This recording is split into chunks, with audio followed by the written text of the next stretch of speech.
We don't need another hero. Boston, stop it! We don't need another way home. I mean, I can't say nothing. There's been 3 Limp Bizkit references in my life this week, so... Oh, I'm sorry.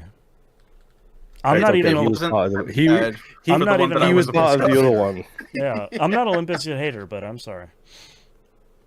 Ours got us pumped, motivated, and we killed that. Yes, all I wanted was a Pepsi. As we always do.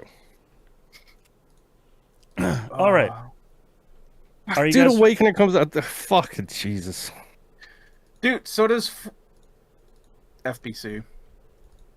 Uh-huh, I know. We have a lot of the Alters releases is meant to be a banger. Week. Like, what the... Yeah, everyone needs to calm it the fuck down with video games, okay? Yeah, put it I'm too busy playing games from 10 years ago. Stop it. Stop it. Right. Bad video games. I'm hoping my claps came up through the microphone, even though you probably didn't hear them thanks to Discord. We could hear it cutting you out, so That's we know true. that the claps were there. Perfect, We can hear the absence of the clap. All right, you guys ready to get started? Yes. Sure. All right, let's get started in 3, 2, 1. Welcome to a brand new episode of That Video Game Podcast, aka TVGP. I'm your host, Boston, and joining me as always is Moonpier. Hi, not a reactor episode. That's right, for sure. And the Nymph. Hello. Let's get a quick plug here for E1M1.cash. The ones are the numbers. The $5 a month tier is the recommended one. That gets you everything. Anything above and beyond that is just for your rich friends. And if you want to support us like that's great too. But times are tight. Over on the Patreon page, you get exclusive access to the Uncensored Outcast, where we're talking about all of the stuff in our life other than video games, like joy scrolling, what June 19th is, Toonami, building Lego, and of course, maybe have the best dad joke we've heard so far. Maybe. You'll have to decide for yourself over in the Outcast. It's a pretty solid one. You also get early access to We Rig Like It and Critical Misses. The $5 tier or higher, you get exclusive access to Critical Misses production meeting and the Wayward Sons Supernatural TV show watchcast that Moon and Nymph are going through. All of that and more. E1M1.cash. The ones are numbers. 2 quick production notes here. It was a week late because of scheduling issues, and I've been sick as hell for about 2 months.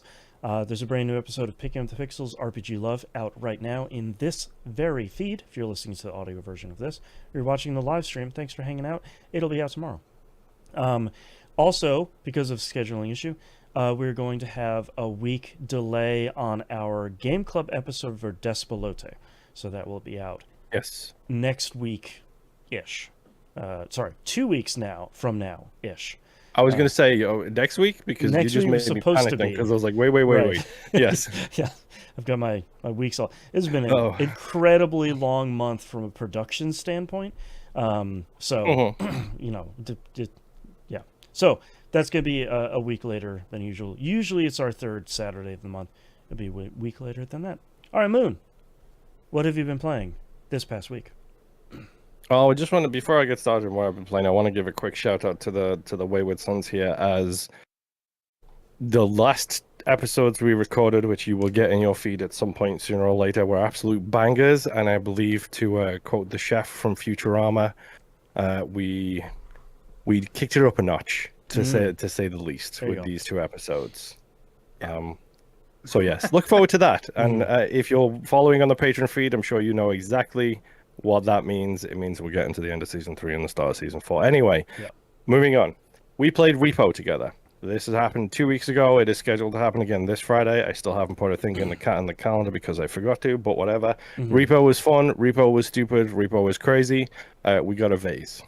That is the thing that happened. The crowning achievement is got a vase. Yes, we got a vase. Finally. Also, the mods are useful. How do you feel, by the way, about the button mod? That's the one you were having some questions about. But this is the one that I was the most not really concerned about. But one of the ones that I thought sounded maybe less interesting from like a disaster sort of standpoint is from a Bilsivid way, a chaotic way. no, just also like I think part of the fun for this game for me is especially like someone saying like, boy, I hope this doesn't go poorly, and then smush, and it immediately goes poorly.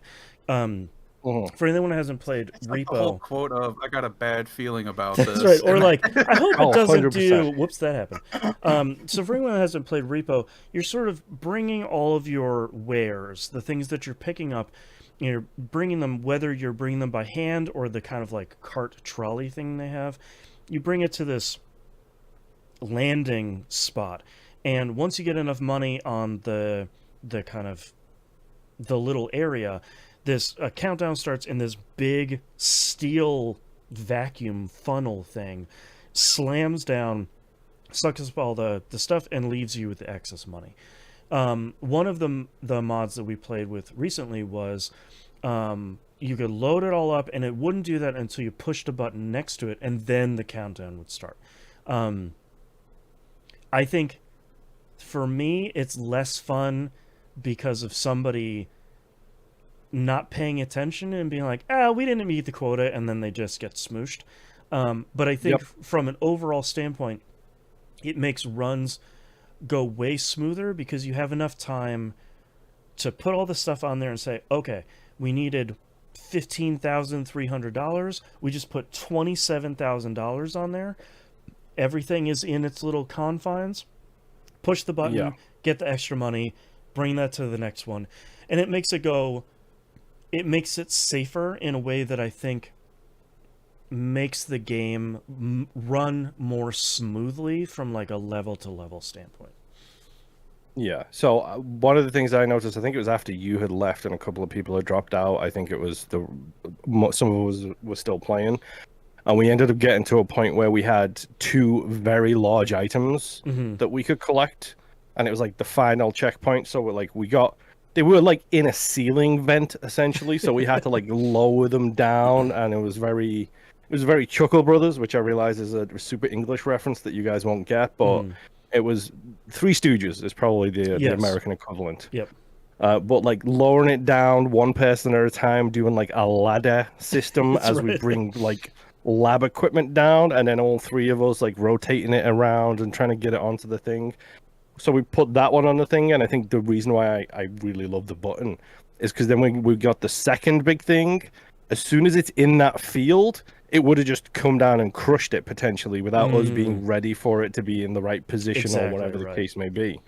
So I was like, okay, this gives us the time to maneuver it and put it in correctly so that, you know, it can just come down and not worry about losing $26,000 worth of stuff. Yeah, that makes sense. Yeah, I mean, I still like REPO. REPO is still I think REPO's extremely dumb fun. Yeah. I haven't gone crazy on the cosmetics. You will have noticed I added a little bit for people so they can add a little bit of whatever they want. What was the mod called that give the cosmetics button? Was it more head? More head. Yeah. I actually no, that's exactly the right reaction of shaking your head. I actually really liked that a lot because there were pages and pages and pages of options. And I like that in a lot of these games that do mods, it's sort of like, well, I'm installing the mod that does specifically this. But I like you could kind of mix and match a whole bunch of stuff. Or you could just not do anything, which I appreciate. A lot of these mods are like, no, you're installing it so it's always enabled. It's like, well, maybe I don't want it on all the time. Like you could, I mean, you could just give me a break. You were running around with suspicious eyebrows, and I was running around as Vegeta, Prince Lord of the Saiyans. You know, last son of Namek. Even though it's Vegeta, but okay. Yeah. The planet's name is Vegeta. Namek is where Piccolo is from. I know. I was like, can you figure out that we talked about DBZ on the pre-show at all today? Like 3 weeks running now. It feels like for me, because I've totally forgot about that one until then. Yeah. Also, the great thing about the cosmetics is you can choose loadouts, so you can have loadouts of cosmetics too. So like, I now have 5 outfits ready to go, and it's fantastic. Yep. I did add a couple more mods for this upcoming week, which I will try and remember to post the code after this episode. But the ones I've added for these mods I've added are the TTS for the dead bodies. So you can't vocally speak through your dead bodies. You can only do the TTS through your dead bodies. And what's funny is normally I would say like that feels like it would break the intended nature of the game, but I feel like with this group, I feel like our default won't be saying through the TTS. If my voice wasn't totally shot, I would try to do the creepy voice that the TTS it is does. hilariously stupid robot voice. But I think the intended thing is sort of saying like, hey, I'm over here under this table, but I think what we're going to do is speak from beyond the grave. Just in troll each other. Ways. Yeah, instead of being like, hey man, can you save my head? I think we'll be over like through the TTS and Before make it you hiss, like make it do the dumbest voices and be non. Before you know it, you've got a bunch of tablets singing Bohemian Rhapsody. Exactly. Yep. Do the So I can dumbest see puppets. I can see it being four heads in a misused. car. Mama. That's right. I could see you guys misusing it though, and like leading someone to their death. 100%. Oh, yeah, 100%. 100%. going. Yeah, I'm Bill's just down this ladder. Bill can kill somebody with it. 1,000%. That is the nature of Bills. I did also add a mod. I'm explaining these now, so I don't have to explain them in the chat. Kind of that lets you see the map when you're dead, which is something that we all said we wished we could do. Yeah, exactly. It just see the map when you're dead. So that's in there now too, and I think that's pretty much it. It's all these like kind of quality of life things where it's like I could continue playing the game without these, and I'd be perfectly happy. But it kind of eliminates all these like little annoyances. It's just a slight smooth edge, like. Exactly. And this is not us saying that we want every game to have smooth edges. Go check out Game of the Year for the Alpha Protocol Award. Go check out literally any We Roguelike It game. Yes. Yeah. Genesis Alpha 1 representing. That's right. We don't need all of this stuff. We, like Boston said, we could play this as is and it would be fine. Right. I just think this way it lets us all have a little bit more fun together. And especially when you're the only person dead, like it's just one of those things where then you get to spam the TTS to annoy people. And there's also an element too of like, we get to play it once every 2 weeks for maybe 3 hours if kind of the stars align the right way. So it's like, if we were playing it, if we were living the streamer life and playing it for 4 hours every single day for weeks and weeks and weeks, that would be a different conversation. But some of it is like, just take the frustration out of it and take the kind of like, tell me how much money is in a level. So I can say like, cool, let me have more than 6 people because there's 8 of us now who are interested in playing And one this. of those things of like, the question we always ask, we really try hard not to talk to each other in Discord while we're playing the game because we're using the proximity chat and everything. Every once in a while, people will be like, is there anything left or can I just self-destruct because we can't win this level? Getting more of that information of like, this run is just not going to happen. Just it's a wash. Just go. Yeah, exactly. And that's why I got the total amount of value on the map one installed because then it's like, okay, you need 23,000. There's 20,000 left. Just kill yourself and be done with it. Yeah, in game. And be done with the run kind of thing. Yeah. I mean, I'll be honest, like you said, we don't talk to each other through Discord and stuff like that, but there's been times when I've been like, look, like we play with Ash. Ash is sitting above me and it's like, hey, do me a favor, just give me quick 3 stomps on the ground if I should just, call this a day. Yeah. And then all of a sudden all I hear is a couple seconds later, thump, thump, thump. You're like, all right, because it's always like, if all the ghosts could discuss this and then let me know with a quick 3 stomper if I'm okay to just can the end ghost this run, it would be great. Yeah, exactly. Yeah.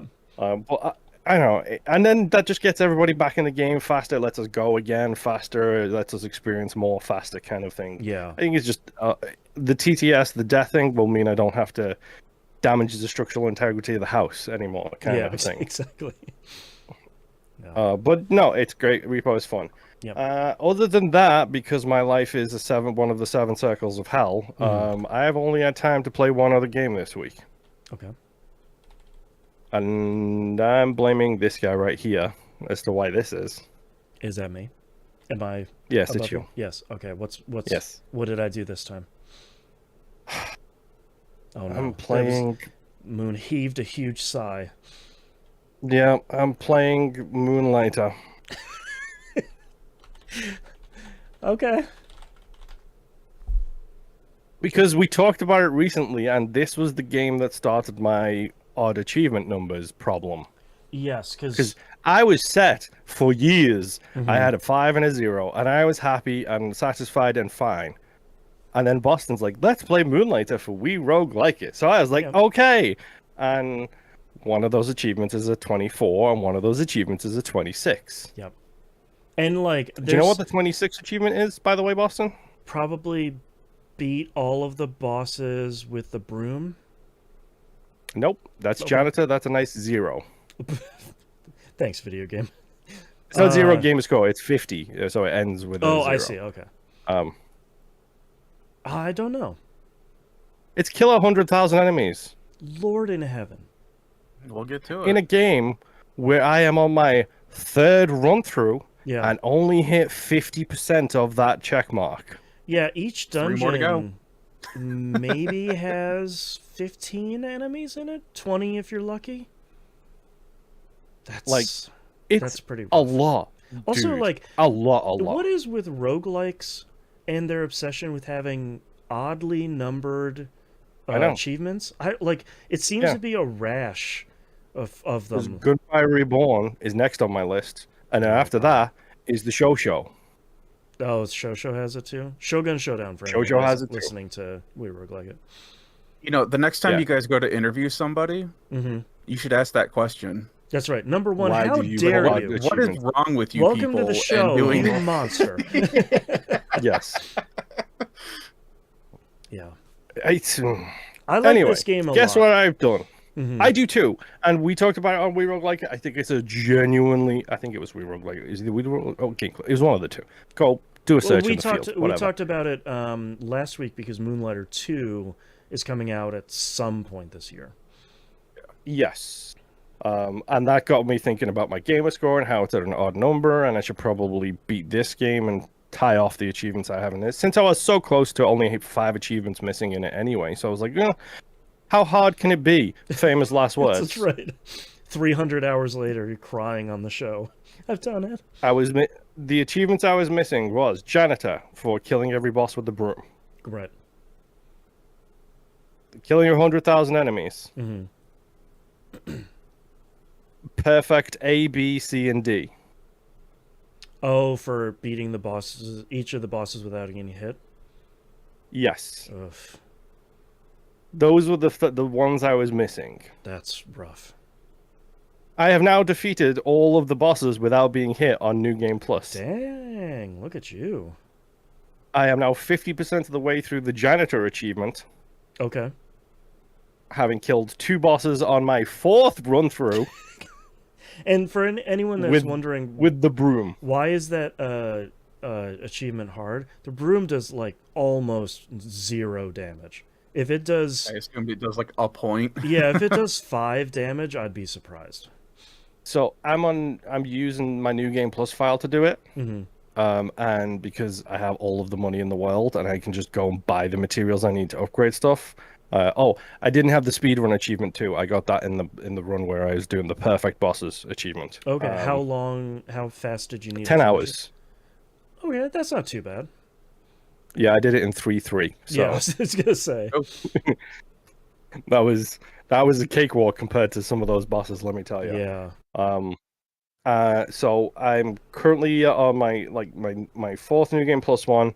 My regular sword, if it's current compatriot with the first boss, I was doing 966 damage every basic swing, and I was doing 1400 damage with the 3rd swing, with like the final swing of the combo. Right. The broom does 125 damage. Ugh. Yikes.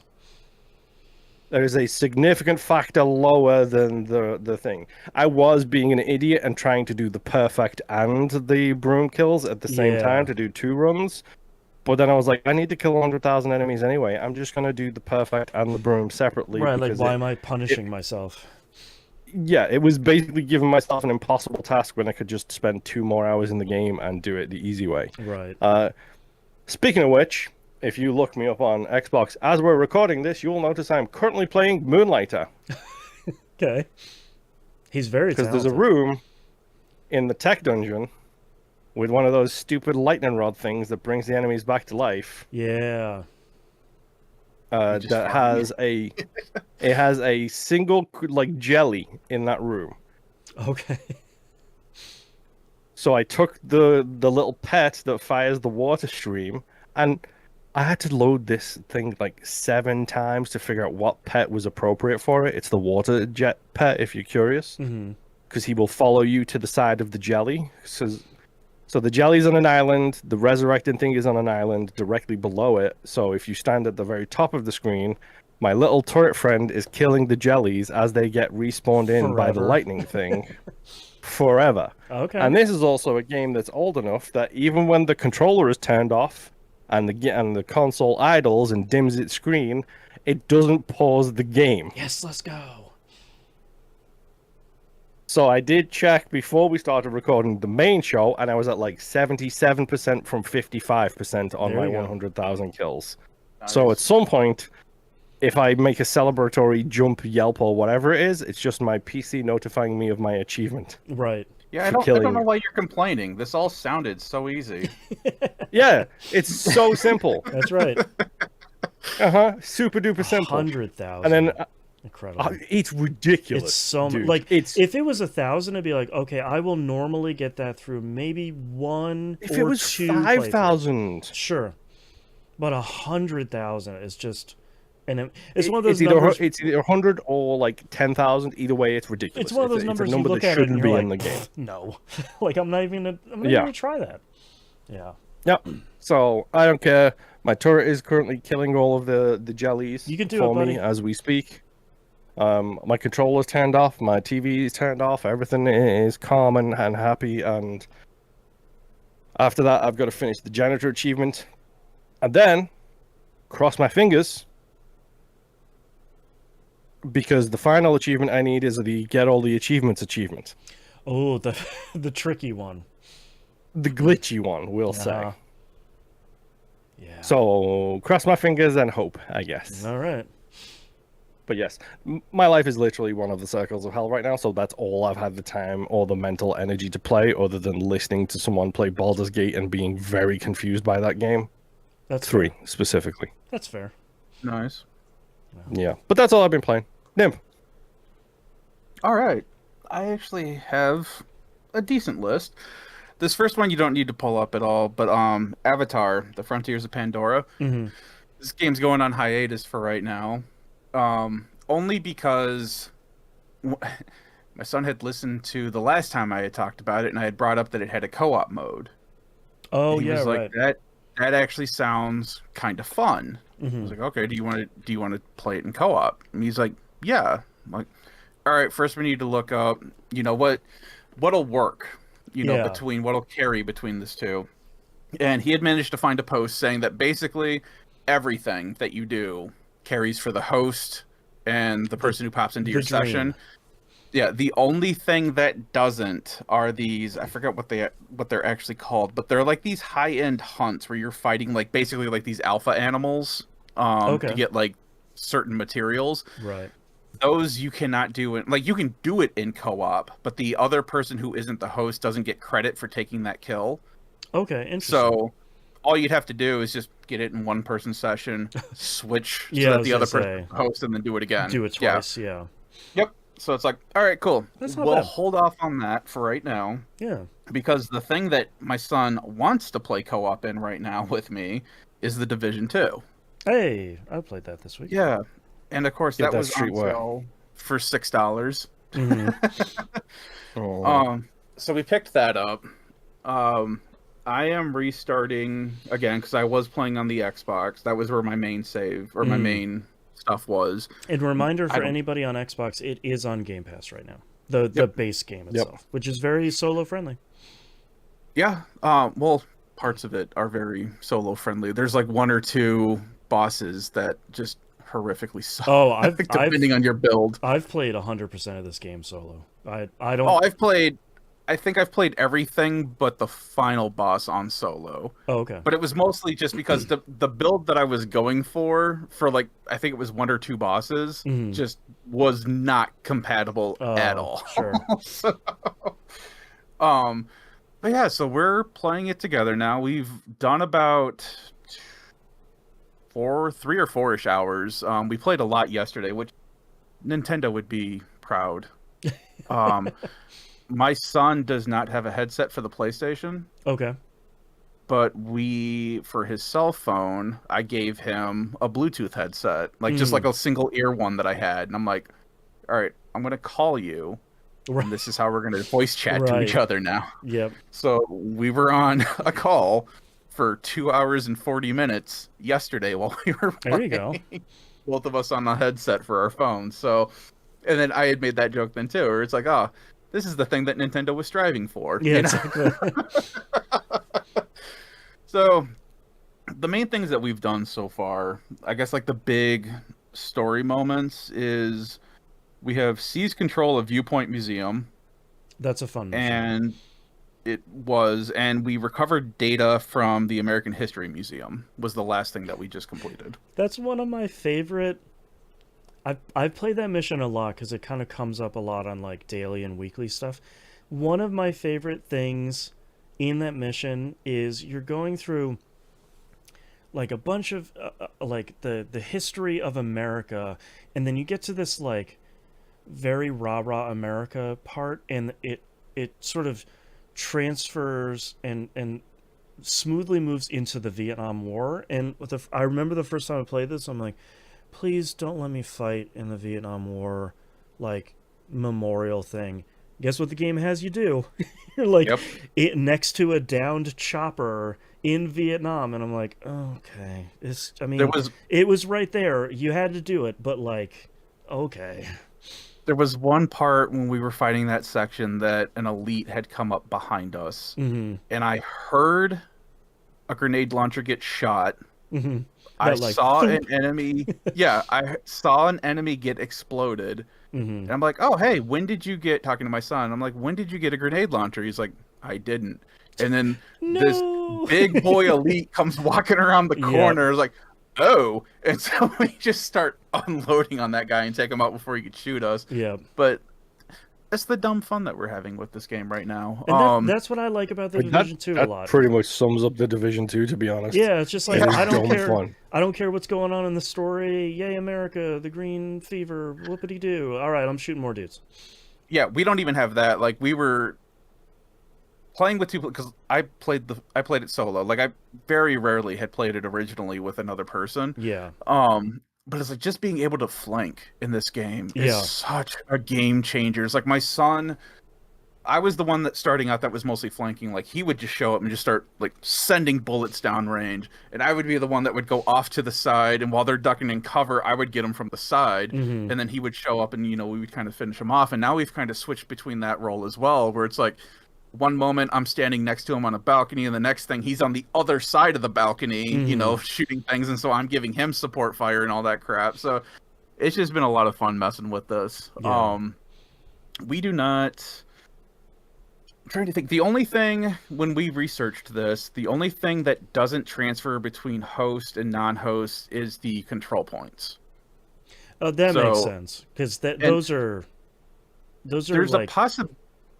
Good. Well, you can every time you change world difficulty, they reset. You can reset them manually. They're supposed to be like, the Black Tusk has taken over this part of the map, at the weekly reset. So a bunch of control points have reset like pretty normally. So that makes sense because they're supposed to be like kind of fluid.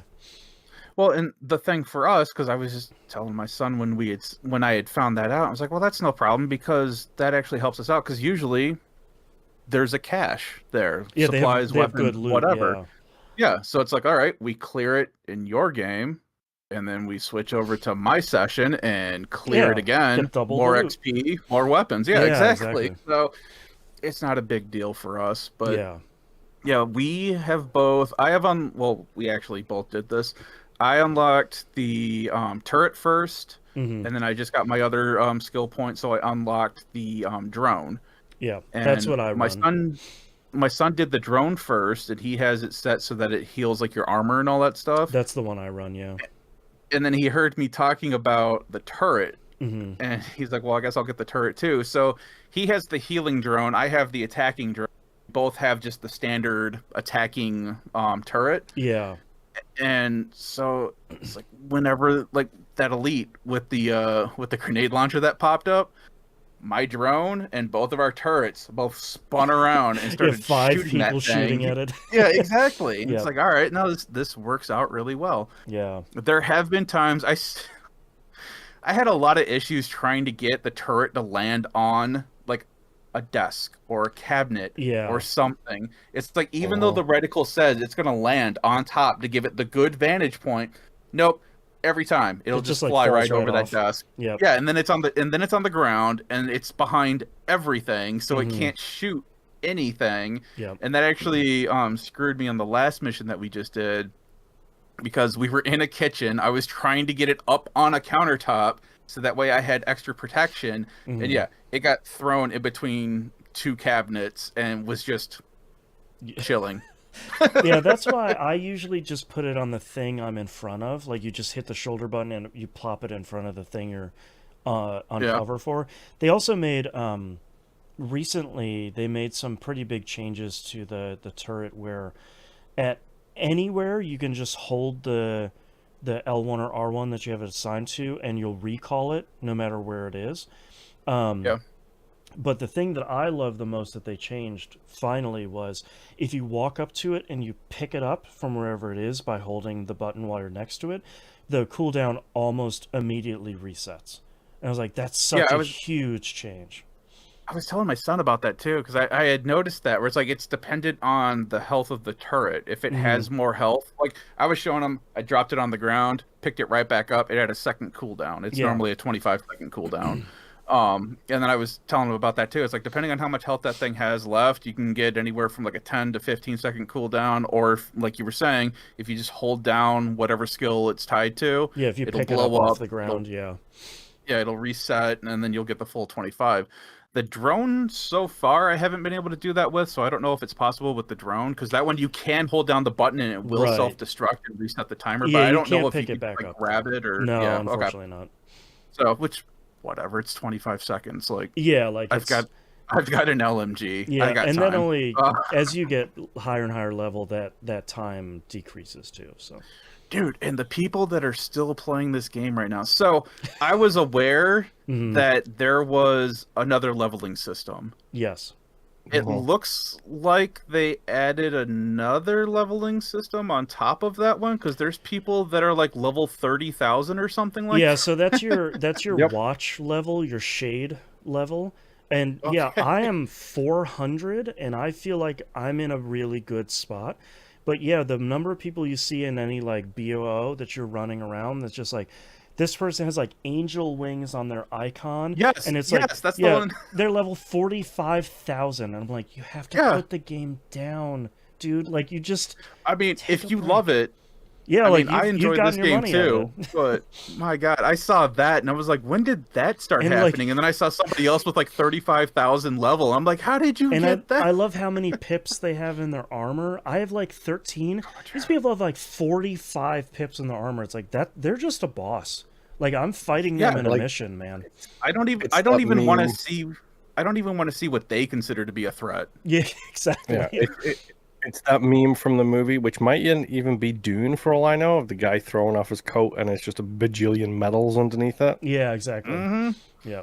But some of the higher end armor too that I had seen that had come out looks really cool. And Yeah. I've seen it on a couple of these guys in some of the safe houses. Man, that's pretty sweet. But Yeah. it is really funny that the first safe house that it was actually the second safe house that we had found. There was like 5 people just chilling there. One was the super high level one. Yep. The other one was like 2 higher level ones, and then some guy who was obviously their friend that they were helping go through the game because Yeah. they were like level 5. And these guys were like you were saying, like level 400, 500. Right. So it's like There's still a lot So of it's- people playing it. It's pretty impressive. yeah. So yeah, we've just been messing with that, going through all that fun stuff, I guess. But Yeah. I didn't. Did they have a perk system in here? Because I know there's the skills, Hmm. like the turrets and the mines and stuff that you could get. But did they have a perk system in here before originally? Which perk system? So it's like you can spend Oh, when you was level it up your tech watch? points? Is that what it is? Where it's like you can tell it's like, oh, I want like a short grip now, or something. Oh, like modding your weapon? Yeah, they've had that Yeah. in, I'm fairly sure since the beginning, but they've done some work Okay. over the years to give you more of those as options when you're crafting. So like, Okay. because before it'd be like, do this side quest and you get one of these, and that honestly that kind of sucked. So a lot of it now is like when you open up the end cache when you're doing a control point that's maybe level 3 or 4. A lot of times you'll get one of those where it's like, okay, now you get a new stock for assault rifles, and now you have plus 30% additional accuracy, let's say, or Yeah, I was stability like, or something. maybe they trimmed that up a little bit to look a little nicer because I just didn't remember that. Like I remember modding a little bit, but there was Yeah, like it's a extra much perks better and stuff system in now. there. Yeah. Yeah. And speaking of the caches, Hmm. I don't remember this happening either, but I actually got name brand stuff where it Yes. tells you, hey, if you start, I forget the brand, but basically, I unlocked this cache, and it was like, hey, you have armor, holster, and let's say gloves, because I can't Hmm. remember the third thing now.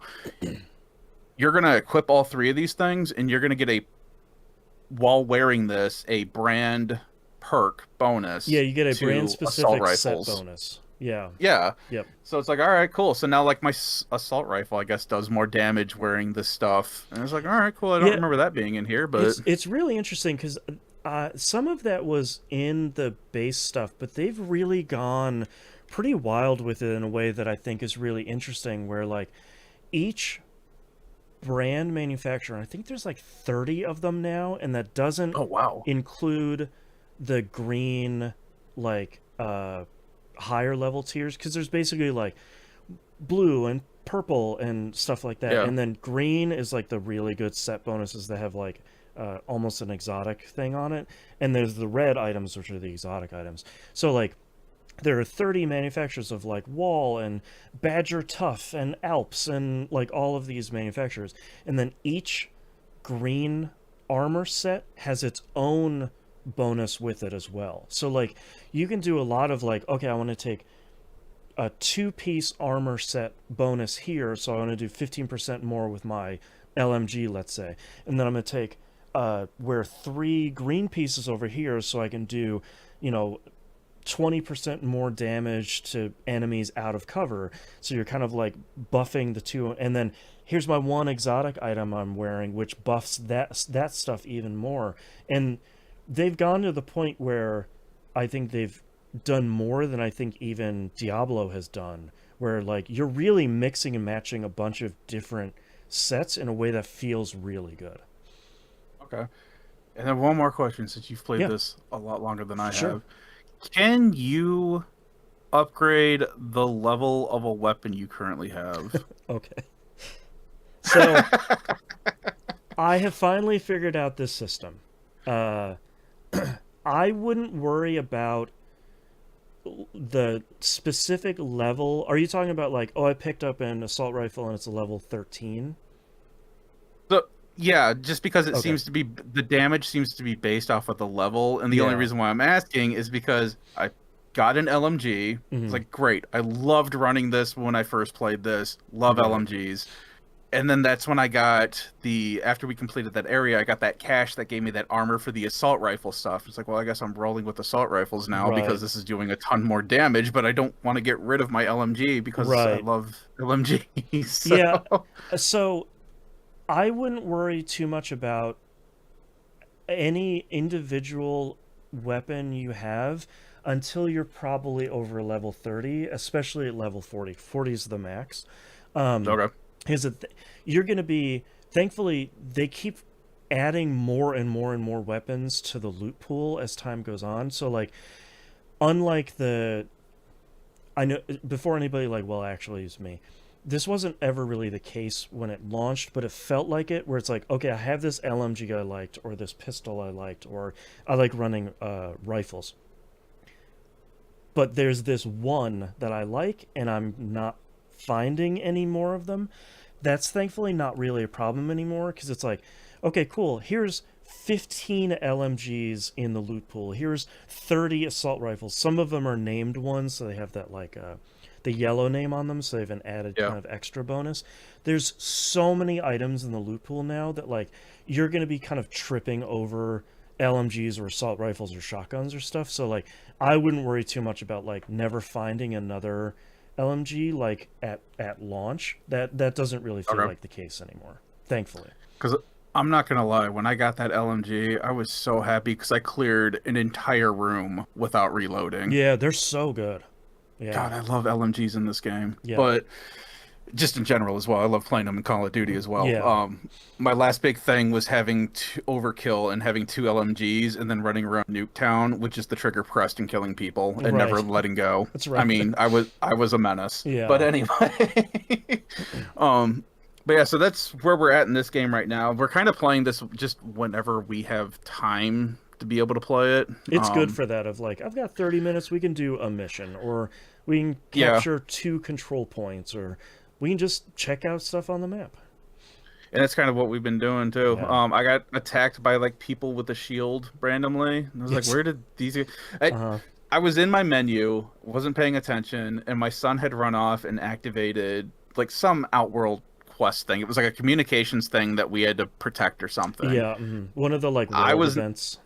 Yeah, I was not aware that this had been started. So I'm sitting here going through like these menus and I'm reading stuff. I'm looking at my loot. Yeah, I'm like moving mods around and stuff like that. And all of a sudden I see something charging at me. I'm like, does that guy have a shield? Right. And yeah, dude has basically, it was a giant dumpster lid. Yes. That he was using as a shield. And he was rushing me with like an axe. And I'm like, and he's got like a helmet on. And I'm like, I never remember what those guys are called, but they basically like, they come out of the sewers, those like underground passageways, and they're just using like trash and axes, and they're terrifying. Yeah, especially when you're not expecting it. So that was fun.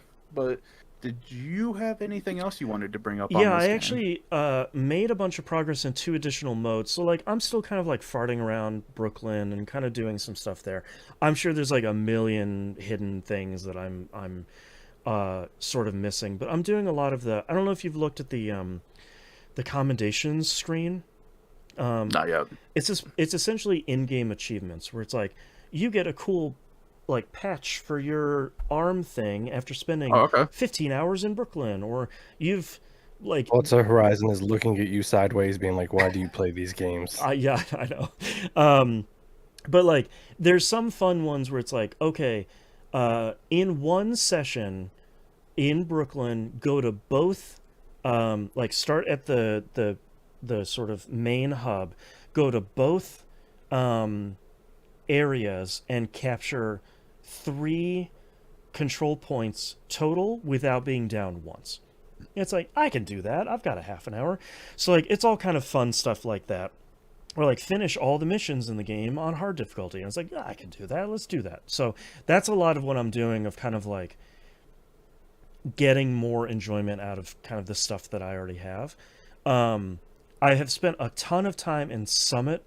That's the mode with the the skyscraper mode where it's 100 floors of like randomly generated stuff. The Chrysler building? Yes, yeah. I have finally made it to the top of the thing, and you get like a kind of a special encounter there. There's a ton of enemies. There's this really kind of cool looking area. And then after you clear that kind of big fight at the top, they're like, all right, go to the next room. And the whole thing is like, you need to get to the top of the skyscraper and shoot off a flare like you do when you're doing a control point to say that you've cleared out the entire skyscraper. So I go into the next room, and suddenly the screen goes all glitchy, and I was like, God, no, don't do this to me. And 2 hunters pop out. And hunters, for anybody that hasn't played this game, are basically super agents, like your division agent, but they turn all of your gear on you. So like they can hack your gear. So if you have a turret and a healing drone, they steal your healing drone to heal them, and your turret is now shooting you, which is great because it's standing literally right next to your head. Nice. So I'm like, I got worked by them immediately because 99% of the time I'm running a skill build. So when my turret pops up, it's doing 50% more damage. It's lasting double the amount of time it usually is. And when it runs out, it has a 7-second cooldown before I can put it back down. So like, It's crazy because like those skills last, like right now for me anyway, like the drone and the turret both last for a really long time. yeah, they last for a very long time. And like, that's why I play so much stuff solo, is because I just have somebody healing me the entire time. And it's my little drone buddy. And it's like, I can stand in the middle of a bunch of enemies and just my drone is putting in good work. But I can't do that because they turn all your skills against you. So I'm like, okay. And I tried it a couple times, like, and hunters do a really good job of pushing, like rushing you and pushing you really aggressively. Like normal enemies kind of don't. Normal enemies are basically like, I'm here behind cover. Oh no, they shot me. And then like hunker down and be like, let's throw a grenade. And they throw like the weakest grenade. These guys are pushing really hard. So tried it a couple times and it just wasn't working. It's like, okay, I'm going to do a pure LMG red core damage build. And I'm going to take whatever like green gear sets I have, boost them to the max with red cores, which for anyone that doesn't play, it's essentially pure damage. So red cores are damage, blue cores are armor and health, and yellow cores are skills. And I'm just going to go in there and I'm just going to run.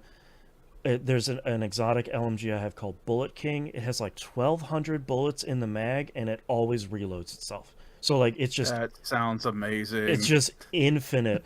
One of my other LMGs that I really love is called Pestilence, and it gives a damage over time debuff to enemies that when they die, they spread that dot to everybody around them in a radius. And when they die, it spreads to everybody in their radius. So it's just like you kill one dude and everybody is just falling over dead. So I was like, well, I'm going to take the Bullet King in there and I'm going to do, it was like 50% more damage with LMGs or something. And I went in there, I destroyed them. Their health just disappeared completely. And that felt really good. I've been running with that build for quite a while because I'm like, yeah, I could just kill all these bad guys. And I've been running that in a bunch of stuff, and I'm actually redoing the summit because I wish more games would do this. Destiny 2. But especially in the summit, and you've probably seen it on the Washington DC map where it's like this like west of the White House. Today you'll get like Badger Tough items, like they're more likely to drop in this area. So you can actually do that in Summit, and you can focus your loot to whatever you want. And it just gives you a grid of like, here's the 30 manufacturers, every weapon type, every exotic thing, every green gear set. So I've actually been doing that for a lot of loot where it's like, all right, a bunch of these items that I have in my kind of loadout are good, except for this one. So I'm going to kind of specifically focus on that. And while I was doing that on the lower levels, I actually gathered a bunch of exotic pieces that when I lit off the flare on the 100th floor, it actually gave me an exotic quest, a project they call them in game, to gather a whole bunch of stuff and do a whole bunch of stuff kind of throughout the game to craft an exotic chest piece. And I'm like, well, now I have to go do that. So like that's been a lot of what I've been doing, is kind of like, and each floor of Summit only takes a handful of minutes because it's basically like, clear out this one room, Go to another room. Clear out that room too. Go to the next floor. So it's very like it's only combat focused mostly. Okay. It's a blast. And I gotta say too, this game still feels great to play. Controls great. It really does. Yeah. Like I just having a blast playing Yep. this game again. And And I there's, like- definitely don't remember half the crap that happened in this No, game yeah, from ditto. forever ago. And like I think part of what I like about the Division 2 so much is like it feels like it respects your time more than a lot of other live service games where it's like, hey man, you just want this loot, just focus for it. And like if Yeah. you don't get the loot you want, you get to deconstruct a lot of the gear you're picking up. Gives you materials to make stuff at the crafting table. That's exactly the thing you want to make. Like Yep. you just make the stuff you want if you're investing kind of the time into it. It's like, that feels pretty good. I Yeah. like how that goes. The other mode that I tried, I didn't realize. So number one, I talked about this a couple weeks ago of like, I think I can replay old seasonal missions. That is true. They call it in the mission it's called Manhunt. And it's basically like you play the final mission of that season back over. If you want to, maybe you can farm for some loot. I'm not sure. Or if you're like me and you missed a couple seasons, you can just get caught up on the story. So thank you for doing that. Please, more games do that. Cough Destiny 2. But I didn't realize in between when I stopped playing and now, there was that settlement that had gotten destroyed before the events of the base game happened, the castle, and you like kind of go there at some point and they're like, well, nobody's here because it got overrun by, I don't know, some bad guys or some story thing, who cares. But in some season they reclaimed that place and they moved back in, so it's a whole base of operations now, just like a bunch of the other ones. Okay. And there was a mission in there that was like, go talk to Wally in there to start the program. And I was like, okay, I'm tired of the game bothering me about this. Let's go check out what that is. And I had forgotten they had added a roguelike mode into the game called Descent. Yep. And it basically, your agent with nothing equipped at all gets dropped into this kind of looping area, and where you can kind of choose what battles you're getting into and what bonuses and debuffs there are. It's really hard. Like I don't think I realized how much I really rely on my build and kind of the weapons that work with me naturally until they're like, here is a gray quality assault rifle and literally no skills. Good luck. And I'm like, this game's real hard. Geez. So that mode seems really cool. I'd like to spend some more time with it because the more you do in a run, the more of the like currency you get for that mode, and then you can buy more bonuses and buffs that apply. There's a meta progression, so you can buy more bonuses and buffs that you can apply at the beginning of your run. So you're making your runs sort of easier at the beginning. So it seems like a really cool mode, and I don't know when they put it in. I think it was just like a free patch. But like, I haven't spent any time in Countdown, which is another mode. I haven't done Paradise Lost, which is something they call an incursion. I really wish I was taking a video of it. I ran that mission once, and I was like, let's see what this is. The first enemy that I saw across the map while I was in cover one-shot me. And I was like, oh, okay. I'm like end game ready, and I'm apparently not ready for whatever the hell this thing is. Yep. I've never done either of the raids. The raids are supposed to be pretty interesting. So like, there's so much stuff in this game, and I like that a lot of this game is just like, do whatever you want, man. You want to keep playing story missions forever? You can do that. Who cares? Yeah, we've already found our first dark area, and we already got like the little tutorial pop-ups, and I Yeah. was like, we are not doing dark areas yet. We are nowhere Yeah. near. So be From careful. the levels I have seen from people Yeah. so far, Es- we are nowhere near ready. Especially be careful. There's a seasonal event for triple XP and Dark Zones starting on Tuesday of this week. So you might want to wait at least Yeah. a couple of weeks to go back. They are on the it. dark zones. Yep. Yeah, I went in the Dark Zone because I talked about it recently. There's still those 2 Dark Zone trophies I went in and I wanted to do, and I was like, let me go in there and see how I do.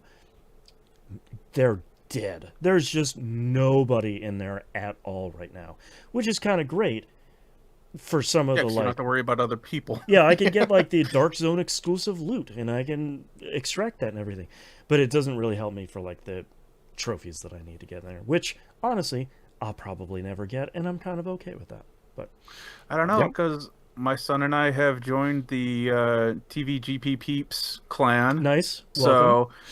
So one day we may get to that point where it's Sure. like, hey, you need us to, Yeah, you know, maybe uplift something for you to shoot back down. that's and... right. Yeah, I that might be interesting because I'm sure there's a way of boosting it of like, okay, we're all gonna go in, someone's gonna Yeah. drop out of the party, one person will go rogue or whatever they call it in the Dark Zone, and then the other people can kill them. We'll talk offline. Yeah. But yeah, a lot of it, like I have been very sick recently, and something like the Division 2 has been really good where I'm like, I'm gonna play this on a not super hard difficulty, and I'm just gonna shoot a bunch of dudes for an hour and kind of And feel not have to great. worry about thinking about it, and it's great. Yeah. I love it. Yeah. Yep. Anyways, Division So- 2, still great. You should play it. Yeah, it's still a surprisingly great game. Yep. My next game is Doom 2016. Hey, nice. Very, very short segment here for this game right now. It was on sale for $5, so I got that in the Division 2 at the same time. There you go. And once I installed it, I was like, I swear I've played this game before, Mm-hmm. but I know I didn't beat it. And so I get through the first area, and I'm like, this doesn't seem familiar at all for some reason. I get to, you know, you get the elevator lift, you got your shotgun, the best part of Doom happens, and then and then I'm outside, and I'm like, well, this looks vaguely familiar. Mm-hmm. This looks like Mars. Yeah. Yeah, and then something happened. I'm like, okay, I definitely remember that happening. Mm-hmm. But the thing that I think the reason why I stopped playing is because the controls are so fast, Yeah. and Doom guy is on ice skates. Yes. Yep. He's Dude is booking. just skating his way across Mars. Yeah, 200 miles an hour, just scooting. So I had to turn down. What was it? I had to turn down look acceleration. Like that's at 0. Mm-hmm. I've turned down the vertical and horizontal looking with the right thumbstick, and I think I might need to turn it down just a touch more. I think I have it down to 25 right now for both, Okay. and that's feeling better. Mm-hmm. But it was the whole thing starting out. I was like, thank God that pistol has infinite ammo because I'm shooting Yep. an outline against everything in this game That's and right. can't hit the Yep. target. Yep. So, but right now I am at the point where, and I'll play this again at some other thing because I'll bring that up here in a minute too. But I just wanted to boot it up and just check it out again because I was like, I know I did this before. I just can't remember why I stopped playing, and I think the controls were the big reason why I stopped playing. Yeah. But now that I've got that mostly figured out, it's feeling a lot better for me. That's good. But I've aligned the satellite array, and I have a scientist or head of security or somebody being like, hey, I just deactivated that. If you want to use this, you need to come talk to me. Okay. Yep. Oh, Sam Hayden. Yeah. Yep. I remember that. So I'm like, all right, and that's where I left off at this point. So I've got the pistol, I've got the shotgun, I have I think they call it the heavy assault rifle, Mm-hmm. and I have the chainsaw now Okay. as well. Yeah. Was just introduced to what Berserker mode was. That's right. Mm-hmm. So, kind of a little embarrassing of a story.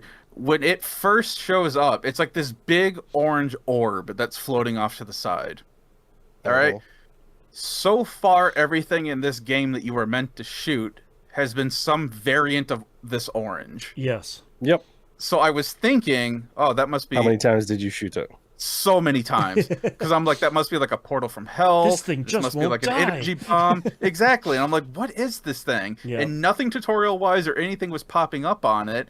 And so I walked up on it to go hit it, and then he absorbed it, and it's like, oh, you're in Berserker mode now. So he runs even faster than he did before. And you're just punching punching. stuff. Yeah. Yeah. I was like, Punch, punch, oh, punch. I wish I had known this before taking out this whole area, thinking that this was something that they were conjuring. Right. And while I was exploring, I fell off the side of a cliff and died. There you go. Uh-huh. So I had to restart that area anyway. So I made a beeline for the Berserker thing, just so I could do that. And yeah, that is graphic. Is Yeah. what that is. Yeah. You are you- ripping dudes apart. Are you doing any of the collectible stuff? Some of it, yeah, I am finding it. I already did find the little Doom guy bobblehead. Yeah. Yeah. Which Yeah. I enjoy that he just like taps it to make its head move, Yep. and then he puts it away. There's one that you get, because I think each level has one Doom guy bobblehead in there.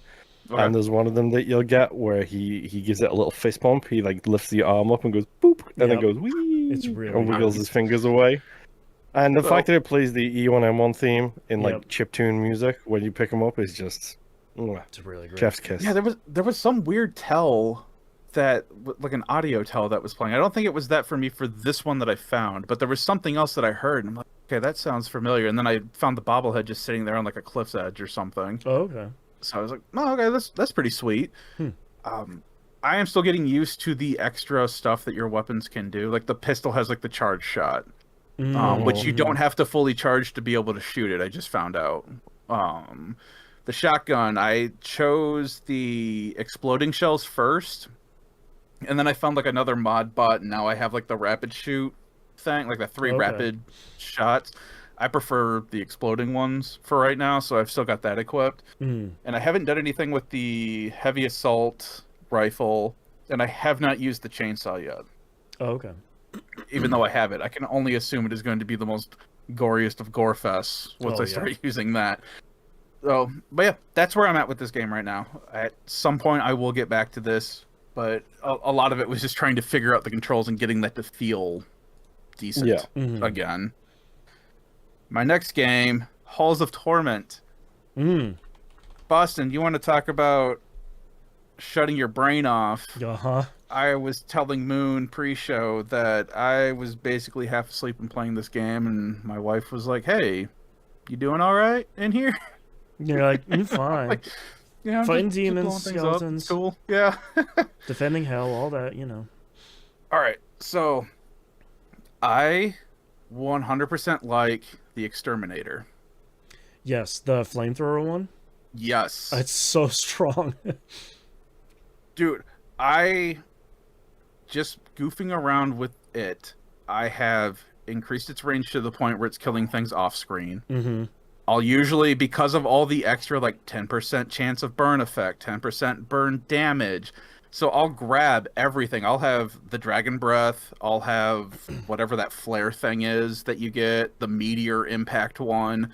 Like, I will have everything fire equipped. Yep. And it's just fire everywhere. Yep.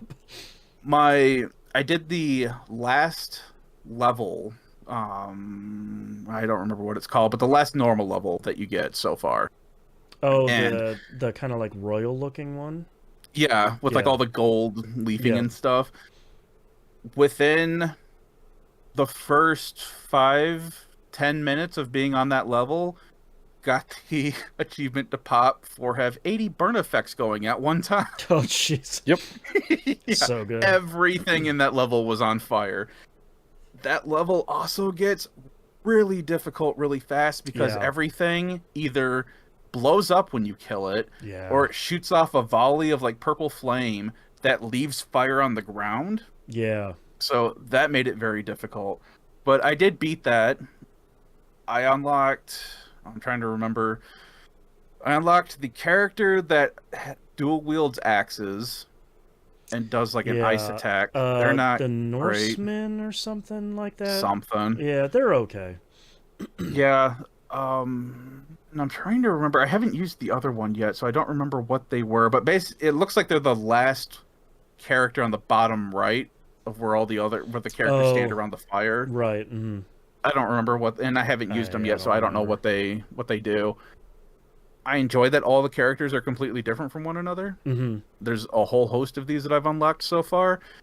That one level beating that got me 21,000 in gold, so I dumped everything in like the passive skills, and I think I've almost unlocked everything in there now. Oh, nice. And so now I need to start working on actually buying the stuff that I'm sending up the well, because that's all just been sitting there, just hanging out. I think I brought up last time, the guy that makes potions, I have that pendant equipped so that I can get the whatever herbs I need to find on the map, so that way they can keep. Or whatever. I feel so stupid because the game tells you like equip this thing to see where the herbs are in the level to go pick them up for the potion guy. And I was like, well, that's somebody else's problem. Why am I not getting potions? I'm like, oh my god. Okay. Well, and I didn't know, because they tell you, it's like, hey, you can find more bottles in these worlds and you can send them back, and then that allows you to hold more potions or whatever. I'm like, all right, cool. Where are these bottles? I haven't been able to find any of them. Mm-hmm. Turns out that some of the mini bosses that pop up have a chance of dropping bottles. Yep. And the cool and bad thing about that is you can send bottles up the well and it doesn't use up your chance to use it. It's only when you send up a piece of equipment that the well stops being active. Right. So if you have a really cool piece of equipment that you want to get up there before you die, and then you send it, and then the next boss that you fight drops like 2 bottles and you can't send them up because you've already used the well, it's like you're up a creek. Yeah. Yeah. That's one thing I kind of dislike, but whatever, it's fine. So we did all that. So now that I've beaten the last thing, I also unlocked this dude who has like a book that chronicles like all the items that you find, the equipment, the characters, and all that stuff.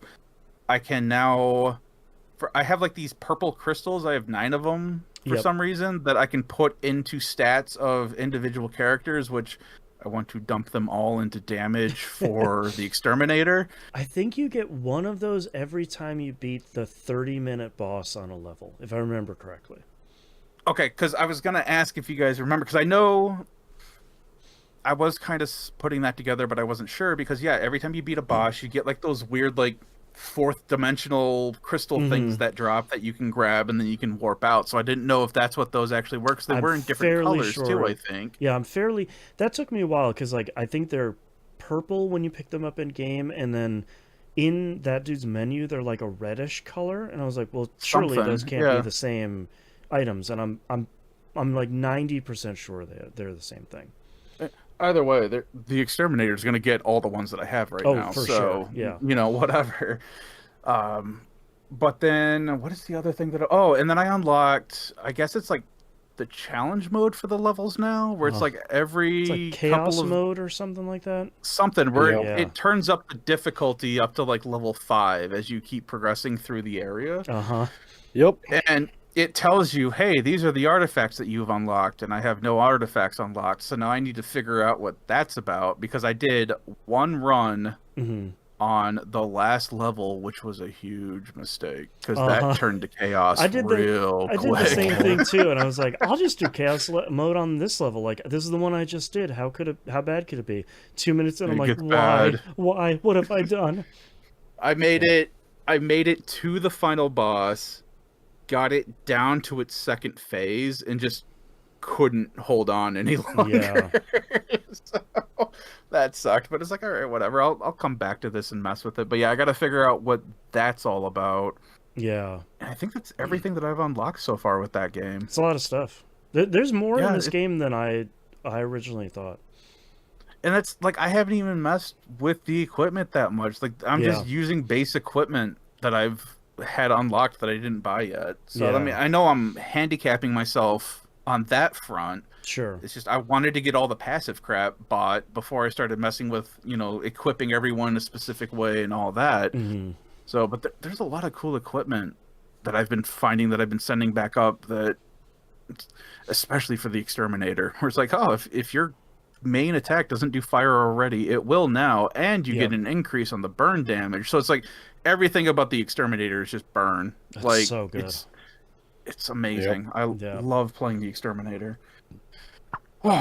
But my last game is Clair Obscur Expedition 33. Mm-hmm. I have, and I'm not going to talk about anything story related at all. I'm going to bring up some location things just to give people an idea on where I'm at. The first area that you go to when you start Act 2 is the Forgotten Battlefield. Mm-hmm. And the enemies in this area are more difficult than they were in the previous area that I went through. Not terribly, but it's just noticeable. There's like a step up. Yeah. And a lot of them love doing fake outs, and that is the thing that I absolutely hate in this game and in Souls games. The worst part is that they provide you with one more counter system. So now I have 4. I can either dodge, I can parry, I can jump, or I can do this new counter thing. Okay. I actually kind of like the jump counter. That feels pretty good, getting that, like hitting that. They're all fine. It's just the problem is there's one specific enemy in this battleground area where either they're going to throw a normal punch at you, or it's going to be this new counter punch. And they look exactly the same. And right at the time that you would do the parry for the normal is when you get the indicator that, oh no, this is the special thing. And you generally don't have enough recovery time to then get ready for the other counter. So then you're just kind of SOL. Right. And that's the stuff that I hate. Yeah, that's frustrating. But going through the rest of it, though, I've fought a bunch of bigger things. I have a ton of pictos. I have another character that I am playing with now that I'm kind of figuring out. I'm not going to get too into their skill set yet, just because you haven't progressed that far yet, and it's a little bit of a spoiler on why this person is here. Oh, okay. So the figuring out their stuff has been interesting. And now I'm just trying to get, like, I might actually look up a thing where it's like, hey, like, Lune, I've got a fire ability, like the normal fire starter ability, the normal ice ability. I have a healing that if I get perfect on the 2 QTEs that pop up, it heals everybody. If I don't get those, it just heals the one person that I selected. I really love that, like, QTE healing everybody thing. I've got, I think it's called Maelstrom, which just basically sets everything on fire, like all enemies. I've got a lightning one that is pretty much the same thing as Maelstrom, but it randomly selects how many times it's going to hit each enemy that's currently in battle. And then I've got another lightning one that just single hits an enemy several times, so that way I can help build up their break. Oh, okay. But I've been finding in this area that it works, but I feel like everything could be working better. Oh, sure. Like it all could synergize a little bit better. Yeah. Yeah. And I just did one big project for school. I have to do another huge project this coming week. I don't have the brain capacity right now. That's why I haven't been playing it. Together. Like, I know I can't pay attention enough to do the counters and the dodging and all of this stuff. Like, I just don't have it in me right now. Dude, and so there's a reason I'm playing Moonlighter, dude. Yeah, exactly. Yeah. There's this boss at the end of this area that I'm not going to get into a whole lot. It's just the bridge boss. Cool looking character. I have in my notes. Wish I would have fought this boss in like a Souls game. Not that there's anything wrong with it being in this game. It's just, it's such a cool boss fight that I'm like, I wish I was in like a more action Souls game to fight this thing. Right. I could sit there and parry. It's like 9-hit combo, like no problem. Got that thing down solid. And then I fight this one random schmuck of an enemy, and it's like I can't parry that thing to save my life or anything. He's just hitting me time and time again.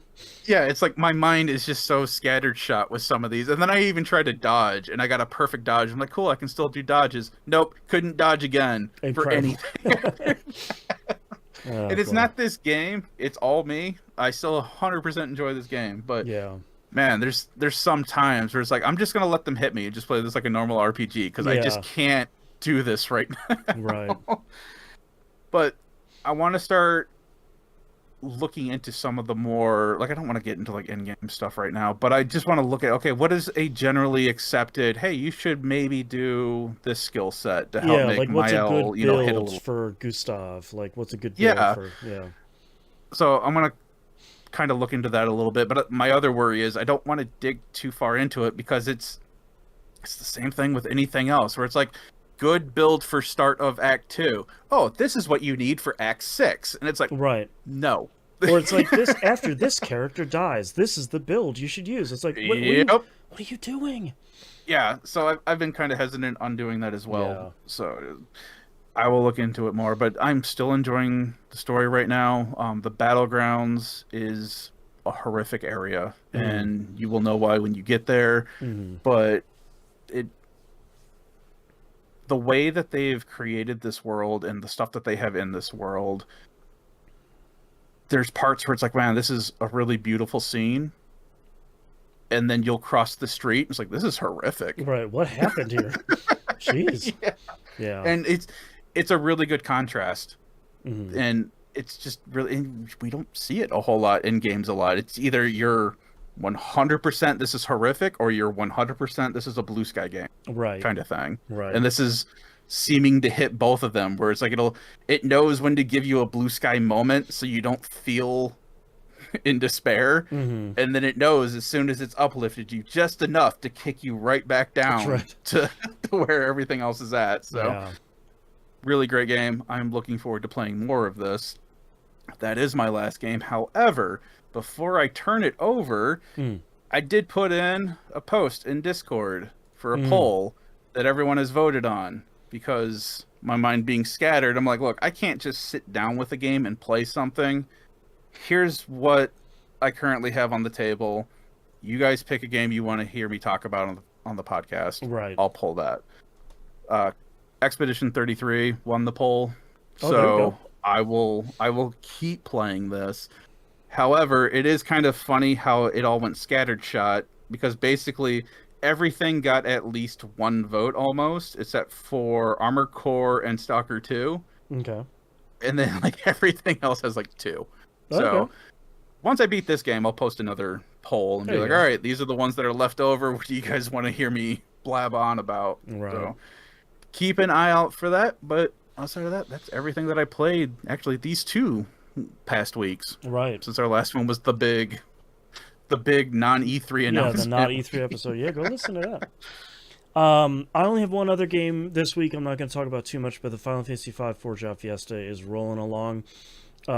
Perfect game for when you're sick, because I know this game back and forward, so it's a great, like, oh no, I have to grind for an hour? Aw, shucks. Okay, here we go.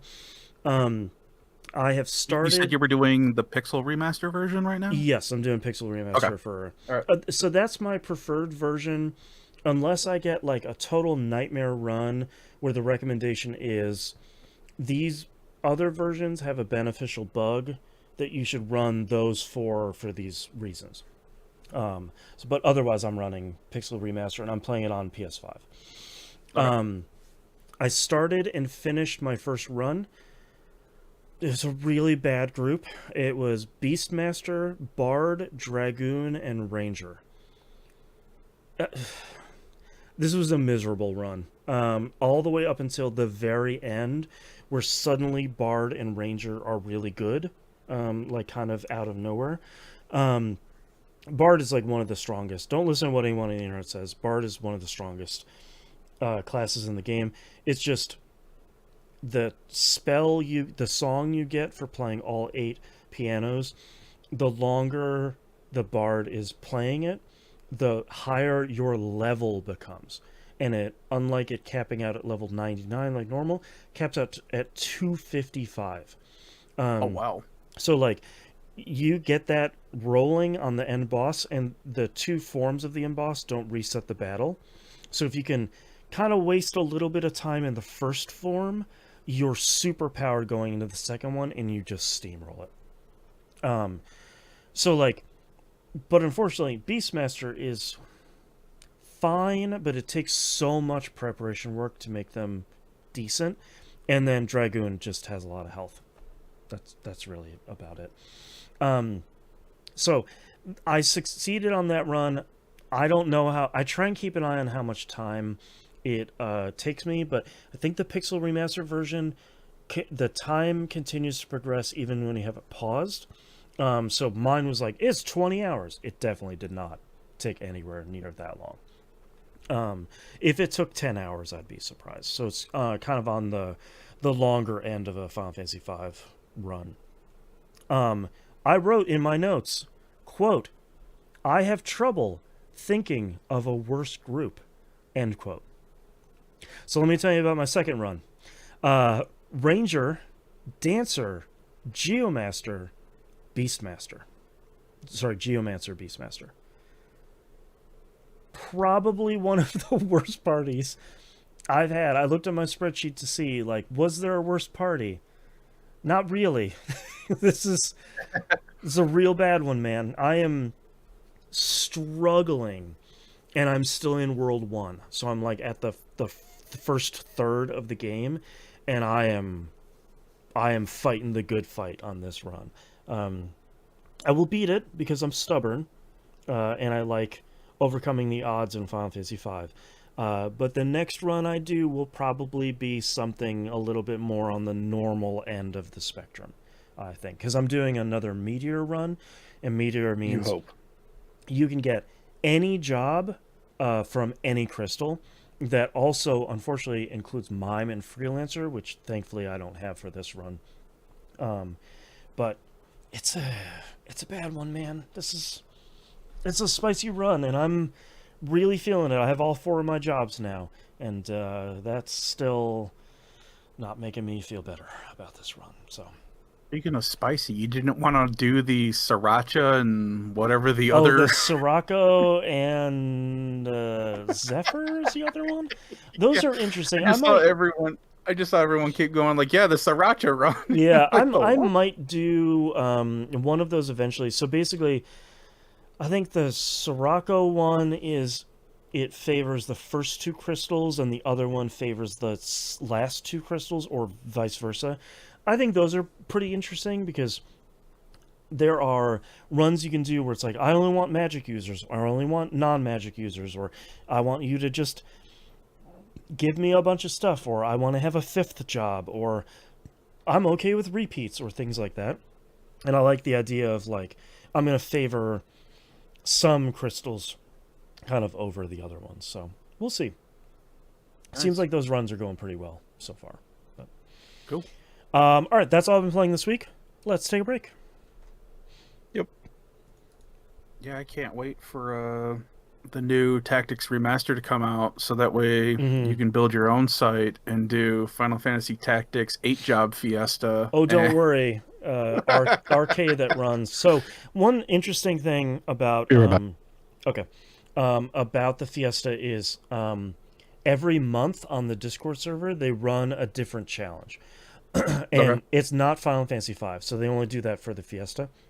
But some of them are like, play Saga 2, and we're giving you these 4 classes you have to play. Play Chrono Trigger, and you can only play with these 3 characters. Play something like, or sometimes they just have like, just play this game and finish it. And they did do a Final Fantasy Tactics 1 recently that seemed to have went pretty well. So I'm curious to see when it comes out in, what is it, September, October, something like that?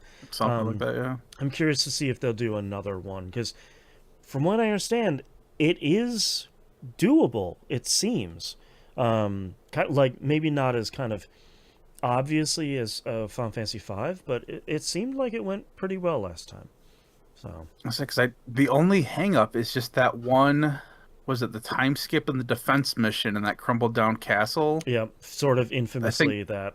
So that's one of my Yeah. big questions for the remaster they're doing, a kind of light remake.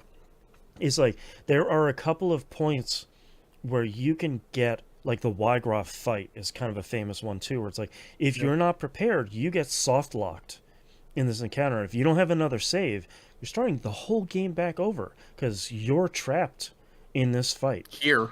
Yeah. So like, and like that crumbling castle one is another one. You can get out of that, but it's not a very obvious way. So like, I'm really curious if they're going to address that in the enhanced version of Tactics, saying like, okay, these parts kind of sucked and people keep getting trapped in these for the last 20 something years. Let's at least smooth it over a little bit. So Yeah. I'm curious. Did they mention? I haven't looked. Are they keeping the hidden characters in the remake? So there's some stuff up in the air because Cloud and Aerith's voice actors from the Final Fantasy VII remake are voice acting their characters in Tactics. So we know that they are in there, but in War of the Lions there was Balthair and the kid with the gun from, what was it, Tactics A2, I think it was. He was in the game. I don't think they're in the game. So I think the script from War of the Lions is in both versions of the game. Matsuno has said the first one. Yeah. Matsuno has said that he has heard that there's a little bit of the script has been modified a little bit to suit voice acting for the enhanced version, which is fine. Okay. Like I'm sure you have to like reading those words out loud and voice acting them. I'm sure there was some stuff that's like, that sounds awkward saying it out loud. But other than that, it seems like that's kind of where the stuff ends as far as I can tell. So Because I hope they fix, because if I'm remembering correctly, Cloud could only use or fully utilize like his limit break ability when he had his Buster Sword equipped, but the Buster Sword sucked and basically made Cloud a useless character if he didn't have it equipped. There was that hidden sword on a tile at the top of a mountain on blah blah blah. Yeah. Which I'm fine with having to look for it again, but it was just the fact that the Buster Sword was so weak that it's like, okay, you equip it and you can utilize Cloud, but he's kind of worthless. Right. Or you give him a superior weapon, but then you can't utilize Cloud, which then makes him useless. And why wouldn't I just use this cool punching robot I got? Yeah, exactly. Yeah. God, the dumb characters you can find in there. So woo! Pretty excited. Yep. All right. I need to go to the bathroom, so let's blow through the rest of this episode, shall we? Yeah. Yep. All right. Let's get started in 3, 2, 1. Let's talk releases for the week of June 9th, 2025. That's last week. Dune Awakening came out on PC. Reminder that PS5 and Series consoles releases are planned for some time in 2026. We don't quite know when that is yet. So, people have been playing this. I've been watching a couple streamers check this out, and it seems fairly cool so far. It's like a survival MMO. Okay, that's what I was going to ask, because I thought someone said it was an MMO, but then it looked like No Man's Sky for a while there, too. It's like, like the building and stuff. Yeah, it's like, I think it's like a large multiplayer survival crafting building sort of thing. Gotcha. So I think if you think of No Man's Sky... Please, private service. Please, private service. You know, I meant to go look at that and see what the state of that is, and I totally forgot to. So, yeah, I'm not sure. I don't want no randos getting me eaten by a sandworm. Yeah, like, I want to keep it like No Man's Sky, where it's like, if we play together, then we'll play together, but, you know, I can meet up randos in town or whatever, but that's where the end... Yeah. That's where I'm kind of done with. But, yeah, it seems cool so far. People seem to be enjoying it, so we'll see how it kind of continues to grow here. But early impressions seem pretty positive. A blog post from June 2nd of this year states that private servers for Dune Awakening... Or what? Sorry, you dropped out. Oh, that private servers were announced. Okay. Good. Okay. So, Good. to So what hopefully at some capacity point. and if they come to console, I don't know, but it was announced Okay. recently. All right. Well, we'll keep an eye on it as it goes. Seems like a cool thing, but we'll see how things go here. Next release here, Stellar Blade came out on PC last week. This is one of those games where it's like I don't have to tell you what Stellar Blade is, but it's done incredibly well on PC. People seems like it has a really great PC port. It has sold really, really, really well. Seems like it performs really well. So Yeah, on my computer I ran the demo, and this is on Unreal Engine 4 still. Okay. So my PC was just like, yeah, max settings all the way. Yeah, man, I got no problem And with this one. Yeah, and it looks gorgeous. Yeah. I almost want to buy it and play it again. There you go. Yeah, if people haven't played Stellar Blade, it seems like it's a cool game. It's a Nimp great loved game. it. Yeah. Yeah. Yeah, go check it out. Next up, Wizard of Legend 2 launches on PS5, Series Console, and PC out of early access here. I hadn't really seen anything about Wizard of Legend 2 other than, yeah, we're making one, it'll come out eventually. I really like the art style of this very thick, cel-shaded outline sort of thing. I think this game graphically looks really cool. And it looks pretty similar to the first one as far as I can tell, of like sort of mushing together a bunch of different spells and abilities and having them change how the spells work, and seems to be more of a multiplayer kind of arena by arena fighting sort of thing this time. So not super different from the first one, but I think different enough that maybe it seems like it's makes sense for there to be a sequel. So yeah, it looks incredible. Yeah, looks really great. Looks kind of fast and fluid like the previous one was. Hopefully less brutally difficult, but I'm not really holding my breath here based on how hard the previous one was. But I expect us to play this on We Work Like It at some point, because I think we liked the first one well enough, other than the incredibly brutal difficulty. So we'll see. Tune in to a future We Work Like It episode. Next up, surprise hit of 2025, The Alters came out PS5, Series Consoles, and PC. This is published by 11-Bit Studios. They did Frostpunk 1 and 2. They developed Frostpunk 1 and 2. They published Indica, Moonlighter, and Children of Morta. So they've been kind of a big indie developer and publisher for quite a while. This is a really interesting sounding survival kind of crafting open world thing where the people that you're hiring to help you do stuff on this lonely planet are clones of you. But they're like, they took a different pathway in life. So like maybe this other one went like to medical interdimensional school. clones. Yeah, like this version of you went to medical school, so it's a doctor, and this one went to work in the mines, so they're really good at processing ore, and this one, like, it seems pretty cool. That sounds really cool. Yeah, I don't think I had really heard too much about this before it came out, but the thing I've been hearing from a lot of people online is like, you should check this thing out because it's pretty neat. So The Alters, Alters. People seem to be really enjoying this so far, so check that out. It's out now. Let's talk about releases for this week of June 16th, 2025. The big one, FBC Firebreak, comes out PS5, Series Consoles, and PC. This is Game Pass and PS Plus day and date. If not, I think it's $40, if I remember correctly. Yeah, it's not a full price. Yeah.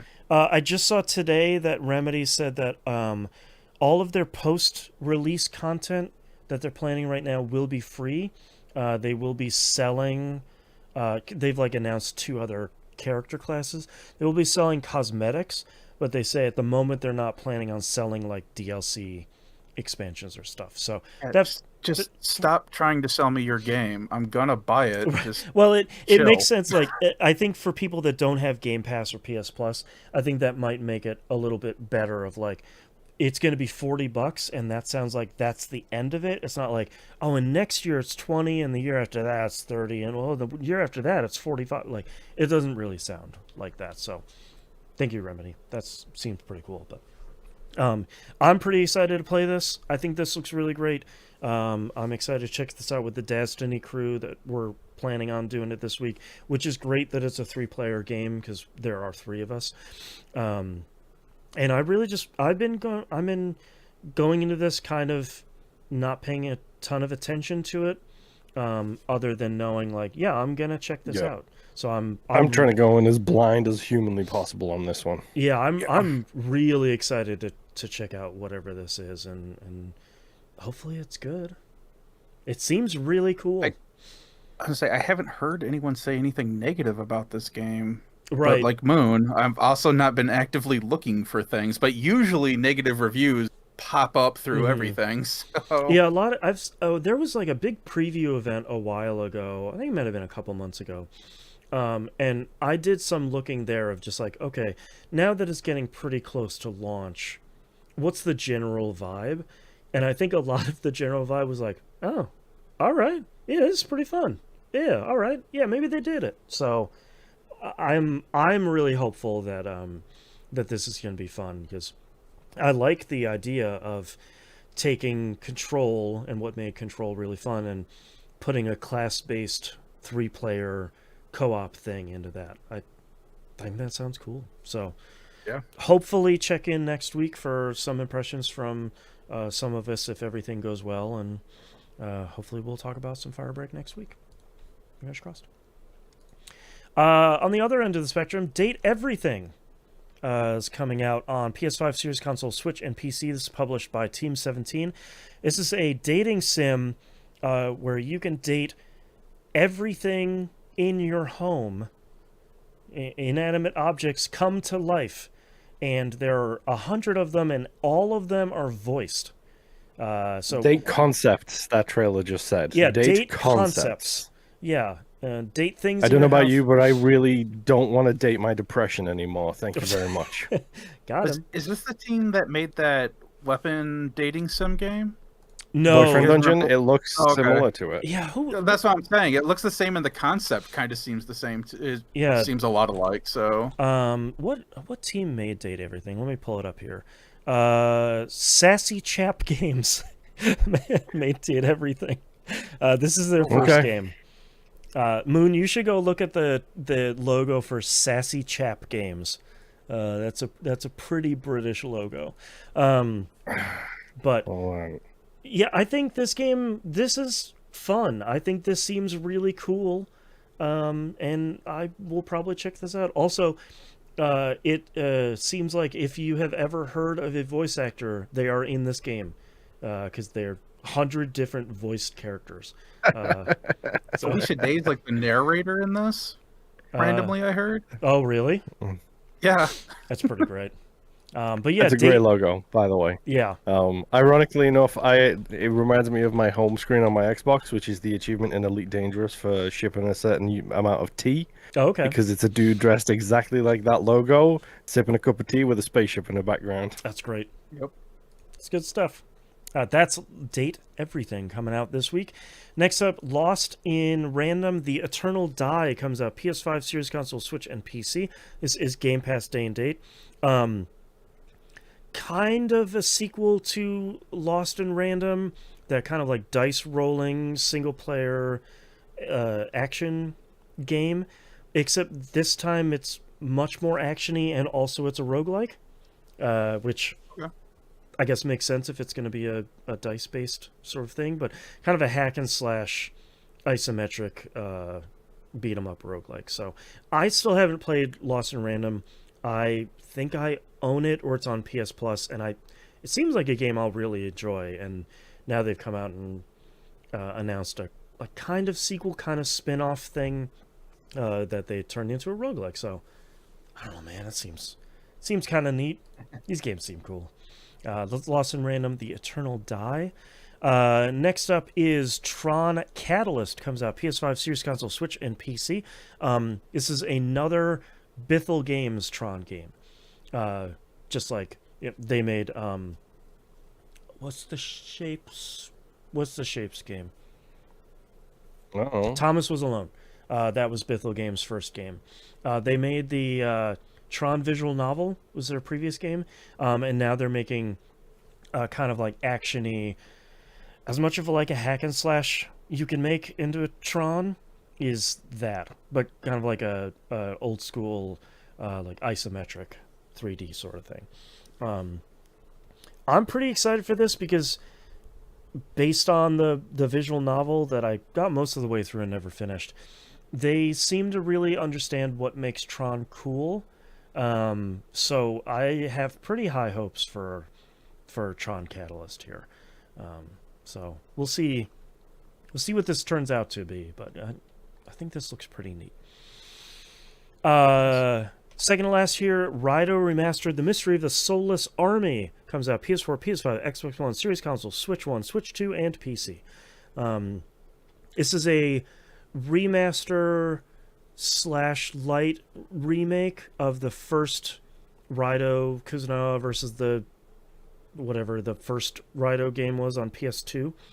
They're remaking this one. They've taken a bunch of it's an Atlas RPG for anyone that doesn't recognize it. If you don't recognize it, you're probably not interested. They took a bunch of improvements from the second game and kind of backported them in the first game, which is great because these games are fun, but the second one was a pretty big improvement over the first one. And I liked these games a lot on PS2. They're kind of like an open world mystery adventure demon fusing sort of thing, and then when you get into battles, they're more hack and slash focused rather than turn-based RPG. I'm saying hack and slash a lot this week, but that's how it goes. And it is what it is. Yeah. So previews for this have been pretty outstanding so far. Of like, I liked the original, but man, they really improved this one quite a bit. So I'm curious to see where this one turns out.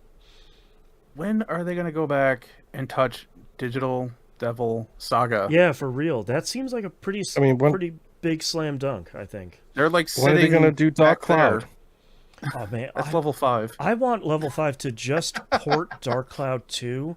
Like, just leave it alone and just I want to play it again. I'm sure I could play it through like the PS2 Classics or whatever they call it, but I want it available on everything. Yeah.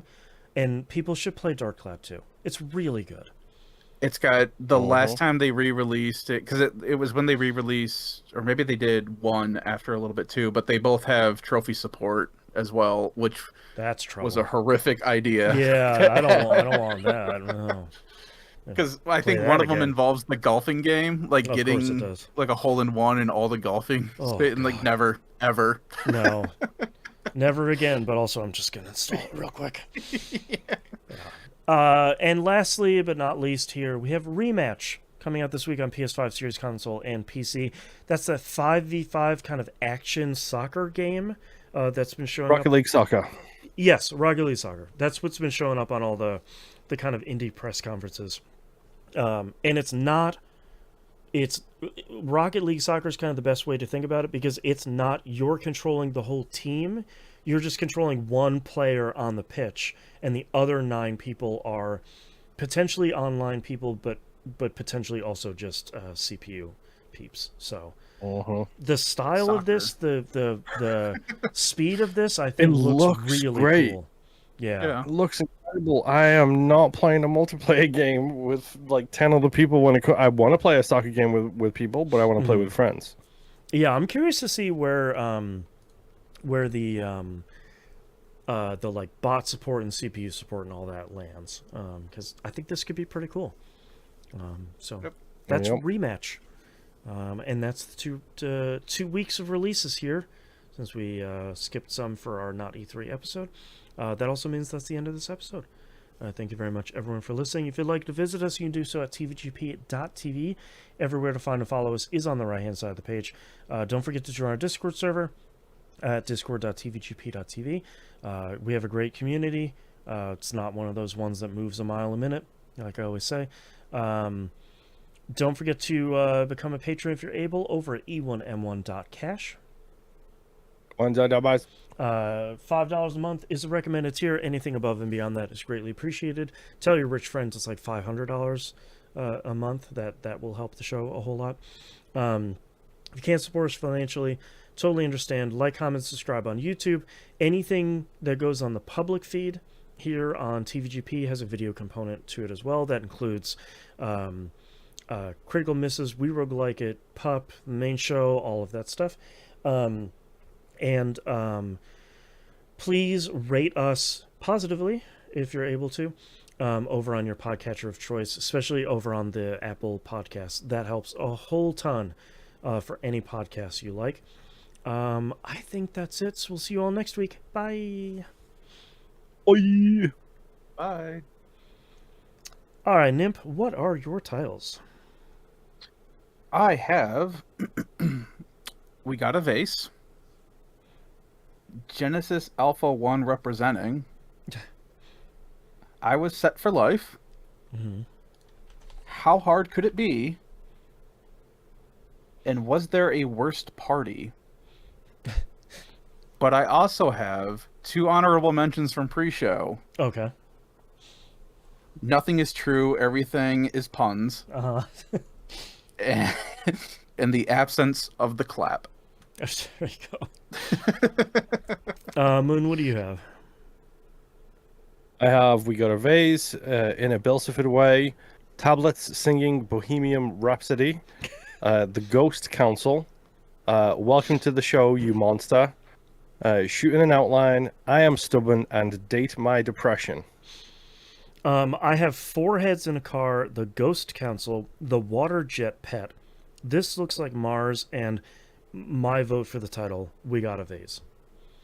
I feel like we got to close the loop of the, I just looked it up, episode 918, where 918, where it says we almost got a vase. Yeah, we can do that if you want to close the loop. My vote would be, we got a vase. I'm good with that. Yeah, that's fine with me. Circling it.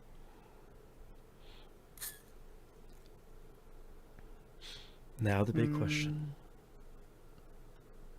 What else do we say? I think I'm ready.